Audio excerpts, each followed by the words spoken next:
Dear student, previous chapters में हमने chapter 1 and chapter 2 then chapter 3 is complete study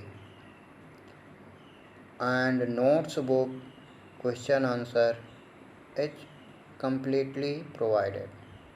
I hope आप लोग question answers notes और text book की reading completely कर रहे होंगे। तो आज हम स्टार्ट करते हैं हिस्ट्री के चैप्टर 4 द मुग़ल एम्पायर। इस वीडियो में हम देखेंगे कि मुग़ल एम्पायर्स कैसे कैसे इस्टेब्लिश हुई। ओके, चलिए स्टार्ट करते हैं हम चैप्टर 4 7th का। Moving to the introduction, we know that ruling a large territory such as the Indian subcontinent is not an easy task. Indian subcontinent जैसे large territory को control करना, rule करना बिल्कुल भी easy task नहीं है। क्यों? Due to its diversity of people and culture.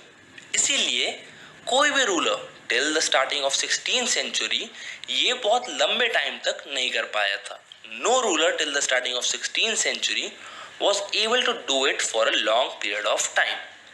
लेकिन Mughals unlike their predecessors, Mughals अपने से पहले राजाओं से हटके they created and controlled a large empire quite effectively. उन्होंने काफी अच्छे से एक large empire को create भी किया and control भी किया।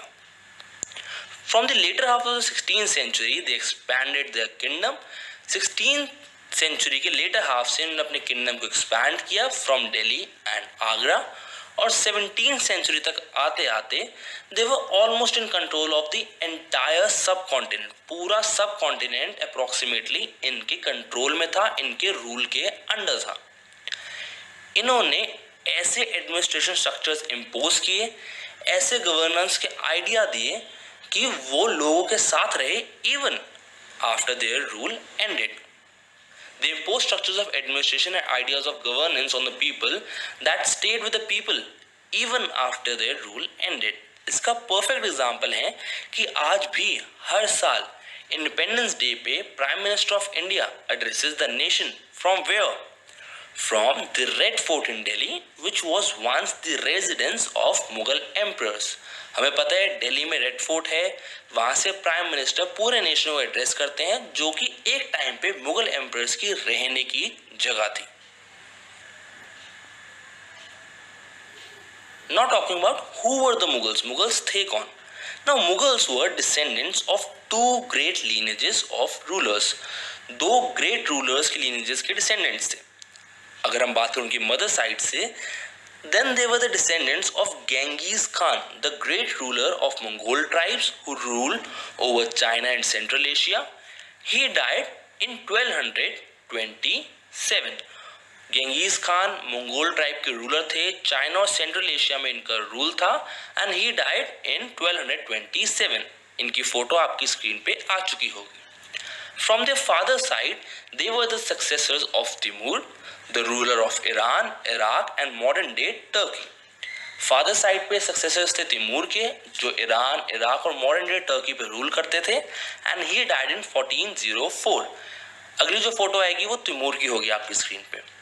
हाउएवर मुगल्स को बिल्कुल पसंद नहीं था उनको कोई मुगल या फिर मंगोल बुलाए। ऐसा क्यों?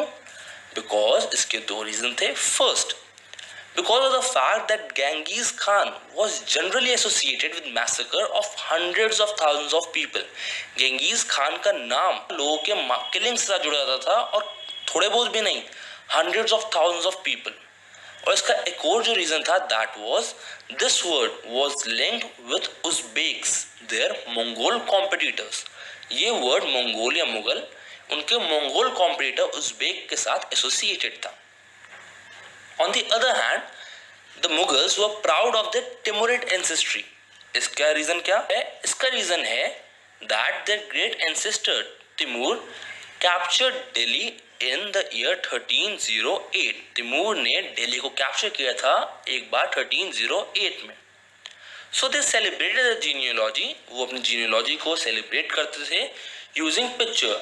हर मुगल एम्परर अपनी पिक्चर बनवाता था with Timur, each ruler getting a picture made of Timur and himself.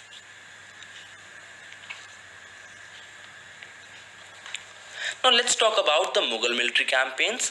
Babar the first Mughal emperor जिन्होंने इंडिया पे रूल किया 1526 से लेके 1530 तक, he succeeded to the throne of Fergana, जो उनकी एंसेस्ट्रल थ्रोन थी, इन द ईयर 1494, जब ये सिर्फ और सिर्फ 12 साल के थे। But he was forced to leave his ancestral throne. क्यों? Because of the invasion of another Mongol group, the Uzbeks, जिनके बारे में अभी हमने पढ़ा था कि वो इनके कॉम्पिटिटर्स थे।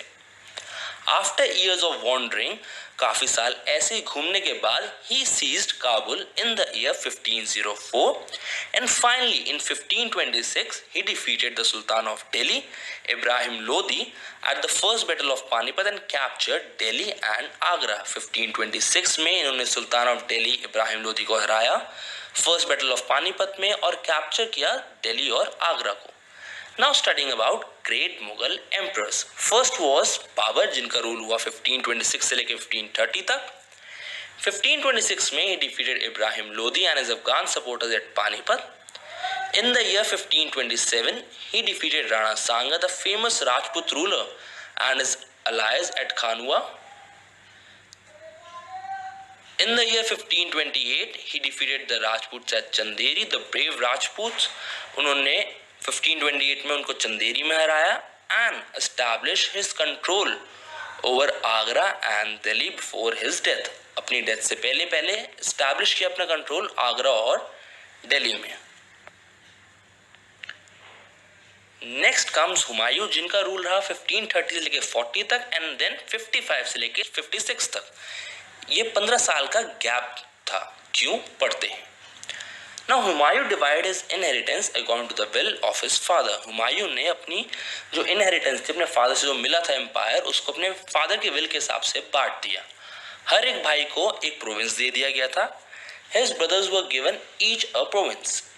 लेकिन इनके brother Mirza Kamran, he rebelled against Humayun, which weakened Humayun's cause against Afghan competitors. जिसकी वजह से जो हुमायूं की स्ट्रगल चल रही थी अफगान कॉम्पिटिटर्स के साथ, वो काफी वीक पड़ गई।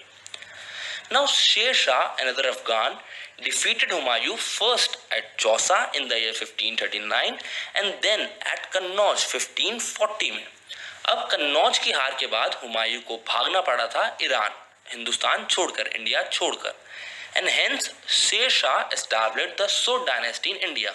सो जो गैप था 1540 से लेकर 1555 तक, तब तक सोड डायनेस्टी रूल कर रही थी इंडिया के ऊपर। In Iran Humayun received help from the Safavid Shah, जो सफाविद डायनेस्टी के शाह थे, उन्होंने हुमायूं की हेल्प करी। हेंस ही रिकैप्चर्ड दिल्ली इन 1555। लेकिन अगले ही साल एक एक्सीडेंट हुआ पुराना किला में दिल्ली में, जिसकी वजह से इनकी डेथ हो गई। Now the next ruler comes Akbar, जिनका रूल चला 1556 से लेकर 1605 तक। Now अकबर से वो सिर्फ 13 साल के थे जब ये एम्परर बने। इनके रेन को, इनके रूल को हम 3 पार्ट्स में, 3 पीरियड्स में डिवाइड कर सकते हैं। द फर्स्ट पीरियड बीइंग 1556 से लेकर 1570 तक, जब अकबर अपने रेजेंट बैरम खान और बाकी डोमेस्टिक स्टाफ के इंडिपेंडेंट हुए। बैरम खान जो उनके फादर हुमायूं के बहुत ट्रस्टेड मिलिट्री कमांडर थे। In this period military campaigns were launched against the Suris and other Afghans, against the neighbouring kingdoms of Malwa and Gondwana, and इसी के साथ साथ to suppress the revolt of his half brother Mirza Hakim and Uzbeks. Military campaign launch किए गए सूरीज के खिलाफ, अफगान के खिलाफ, Malwa, Gondwana, and to suppress the revolt of his half brother Mirza Hakim and Uzbeks. 1568 में he seized the Sisodia capital of Chittor और 1569 में Ranthambore. Next period is 1570 to 1585. Military campaigns in Gujarat were launched. Gujarat के खिलाफ military campaign launch किया गया। इसी के बाद बिहार, बंगाल और उड़ीसा के खिलाफ लॉन्च किया गया। These campaigns were interrupted by the revolt in 1579-1580. In campaigns को इंटरप्ट किया एक रिवोल्ट ने 1579-80 में, जो मिर्जा हाकिम के सपोर्ट में उठा था। उसके बाद नेक्स्ट पीरियड कम्स 1585 to 1605। इस टाइम पीरियड में expansion of Akbar's empire continued. Campaigns were also launched in the north west direction. Kandahar was seized from the Safavids. Kashmir को भी इन्होंने अपने अंडर कर लिया। काबुल को भी इन्होंने अपने कंट्रोल में लिया once his brother Mirza Hakim died. Now campaigns at Deccan also started. South India तरफ भी इनके कैंपेन स्टार्ट हुए and Berar, Khandesh and parts of Ahmednagar were annexed. अब इनका जो लास्ट ईयर था इनके रेंज के, अकबर काफी डिस्ट्रैक्ट हुए। क्यों? बिकॉज उनके फेवरेट सन थे प्रिंस सलीम, जो फ्यूचर में एम्परर जहांगीर बने। उन्होंने अपने फादर के खिलाफ, अकबर के खिलाफ रिबेल कर दिया था।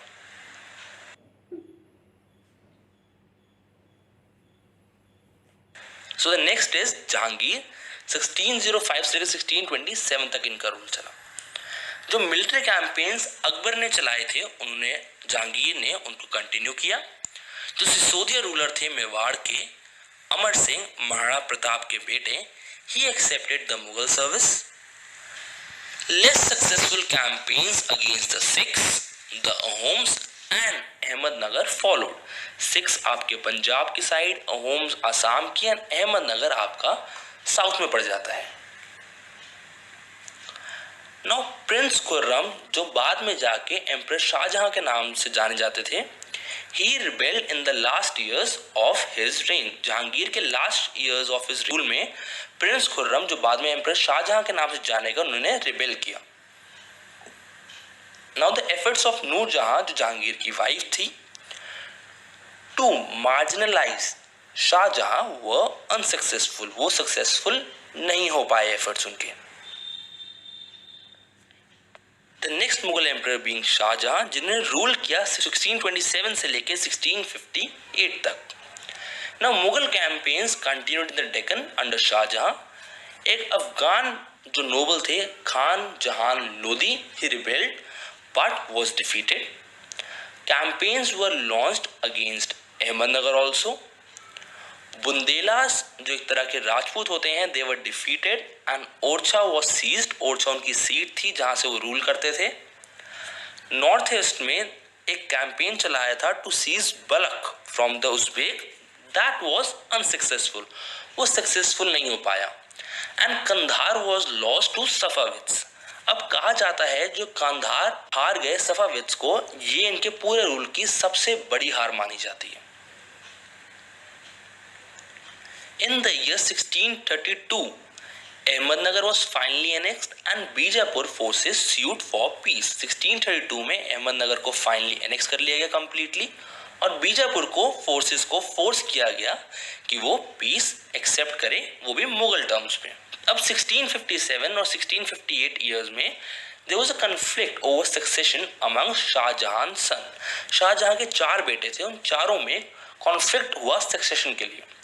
Now Aurangzeb was victorious and his 3 brothers including Dara Shikoh, जो शाहजहां के सबसे बड़े और शाहजहां के सबसे फेवरेट बेटे थे, all 3 including Dara Shikoh was killed and Shahjahan was prisoned for the rest of his life in Agra. अपनी बाकी पूरी जिंदगी के लिए शाहजहां को इम्प्रिजन कर दिया गया आगरा में।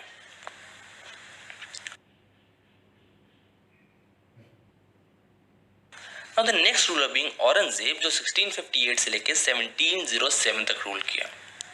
He defeated the Ahoms in the northeast in 1663, but they again rebelled in 1680s. 1663 में उनको डिफीट किया गया, लेकिन 1680s में उन्होंने फिर से रिबेल किया। Campaigns in the northwest against the Yusufzai and the Sikhs were temporarily successful. कुछ टाइम के लिए वो सक्सेसफुल हो गए। अब जब मुगल्स ने इंटरवीन किया इन द सक्सेशन कि अगला किंग कौन बनेगा, and internal politics of Rathore Rajput of Marwar, Rajasthan के राठौर राजपूत जो है मारवाड़ के, उनके सक्सेशन में इंटरवीन किया मुगल्स ने, तो उसकी वजह से उनकी तरफ से रिबेलियन हो गया।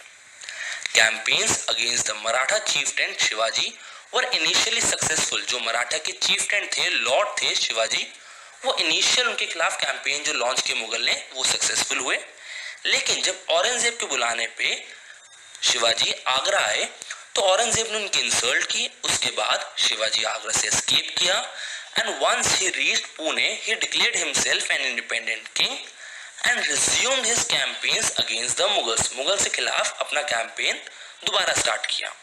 अब प्रिंस अकबर जो औरंगजेब के बेटे थे, he rebelled against Aurangzeb and received support from the Marathas and the Deccan Sultanate। उनकी तरफ से उनको सपोर्ट पूरा मिला, बट वो सक्सेसफुल नहीं हो पाए। So he finally fled to Safavid Iran. Prince Akbar कहाँ भाग गए? सफाविद ईरान की तरफ। After Akbar's rebellion Aurangzeb sent armies against the Deccan सल्तनत। डेक्कन सल्तनत की तरफ उन्होंने अपनी आर्मीज भेजी। Bijapur was annexed in 1685 and Golconda in 1687। Bijapur को 1685 में एनेक्स किया गया और गोलकोंडा को 2 साल बाद 1687 में।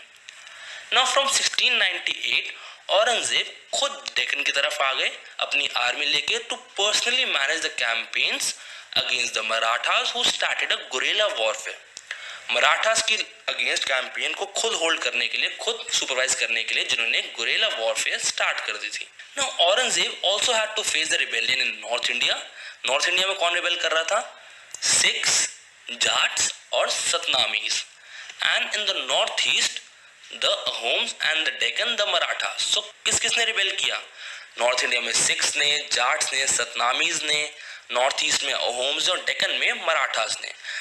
When Aurangzeb died, his death was followed by succession conflict amongst his sons। इनके बेटे अगला मुगल एम्परर कौन बने, इसके लिए उनके बीच में कॉन्फ्लिक्ट हुआ। So students, the first part of the video ends here only. Thank you for watching.